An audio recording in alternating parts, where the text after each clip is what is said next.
Hello friends, कैसे हैं आप सब। Shubham Kumar and welcome to C education again. और आज की इस वीडियो में आपको बताऊंगा कि आईपीसीसी आईसीआई की डायरेक्ट एंट्री की स्कीम के बारे में।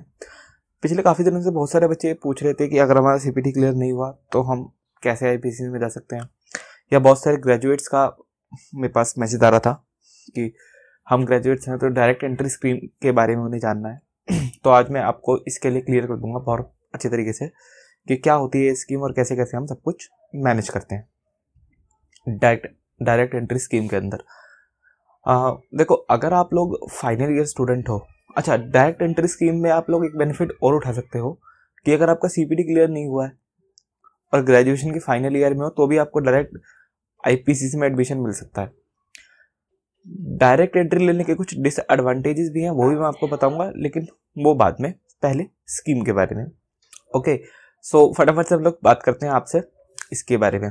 अगर आप लोग फाइनल ईयर के स्टूडेंट हो किसी भी ग्रेजुएशन कोर्स में, पर्टिकुलरली कॉमर्स में, अगर आप फाइनल ईयर के स्टूडेंट हो तो आप अपने रिजल्ट आने से 6 महीने पहले आईसीआई में आईपीसीसी में डायरेक्ट एंट्री की प्रोविजनल रजिस्ट्रेशन करवा सकते हैं। ठीक है, क्या करा सकते हैं? प्रोविजनल रजिस्ट्रेशन होने के 6 महीने के अंदर अंदर आपको कम से कम 55% के, अगर आप कॉमर्स स्टूडेंट है तो 55% और अबव की मार्कशीट प्रूफ कर वहां पे सबमिट करनी पड़ेगी। इन 6 महीने के गैप के अंदर आप आईटीटी और ओरिएंटेशन ट्रेनिंग जो होती है, जिसकी मैंने वीडियो भी बना रखी है, वो आप लोग कर सकते हैं।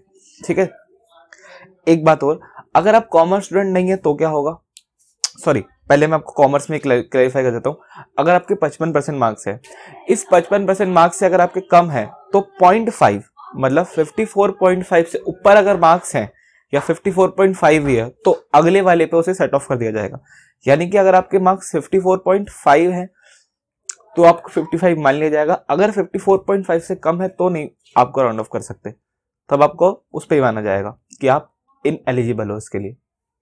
ओके फ्रेंड्स, अगर आप कॉमर्स स्ट्रीम के नहीं हो, मतलब आप अच्छा, कॉमर्स वाली जो स्कीम है वो ग्रेजुएट्स और पोस्ट ग्रेजुएट दोनों के लिए ही एप्लीकेबल है, लेकिन जो अब बता रहा हूँ अदर्स से, वो BA, MBA, sorry BA, BBA, BSc या मास्टर्स के लिए यहाँ पे 60% की लिमिट है। और सेट ऑफ वाला तरीका सेम रहेगा जो 0.5% मैंने आपको बताया था कि 59.5 से अगर ऊपर है तो 60% पे आपको सेट ऑफ कर दिया जाएगा, अदरवाइज नहीं किया जाएगा।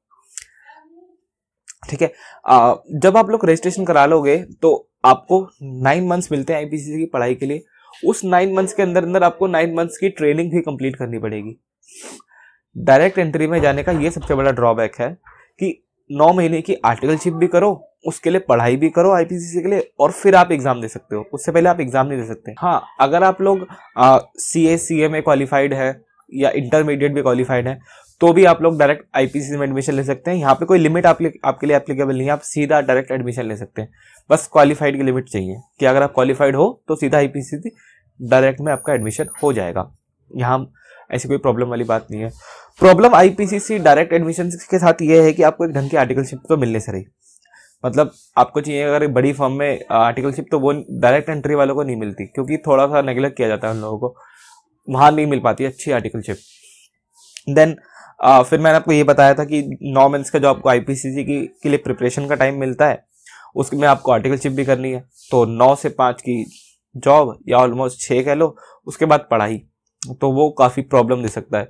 बल्कि मैं सजेस्ट करूंगा कि इतना सब कुछ करने से अच्छा 6 महीने इन्वेस्ट करो, सीपीडी 2 क्लियर करो और फिर आईपीसीसी में एडमिशन लो, ग्रुप 1 क्लियर करके आर्टिकलशिप करो, वो ज़्यादा बेटर रहता है। अगर आपको थोड़ी सी अपनी लाइफ थोड़ी ठीक करनी है तो 6 महीने लगा लो, लेकिन अगर 6 महीने बहुत कीमती हैं तो आओ डायरेक्ट एंट्री वाले रूट के अंदर, फिर यहाँ बहुत प्रॉब्लम होने वाली है आपके साथ। प्रॉब्लम मैंने आप लोगों को बता ही दी है। ठीक है, तो फिर इस तरह की चीज़ से आप लोग बहुत प्रॉब्लम हो सकती है। हाँ, एक बात और, काफ़ी बच्चे पूछ रहे थे कि आईपीसीसी में ऑनलाइन फॉर्म अवेलेबल है। हाँ, अवेलेबल है, लेकिन इस रूट में खाली जो मैं आपको बताया डायरेक्ट एंट्री वाला जो रूट है, इन्हीं के स्टूडेंट्स को ऑनलाइन फैसिलिटी अवेलेबल है। अगर आप सीपीटी रूट से आ रहे हो, ठीक है, तो अवेलेबल नहीं है। ठीक है, सीपीटी रूट वालों को इसमें अवेलेबल नहीं है, ग्रेजुएट को ही अवेलेबल है।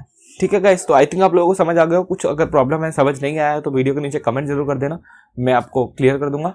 And don't forget to subscribe our YouTube channel for more updates. Thank you friends.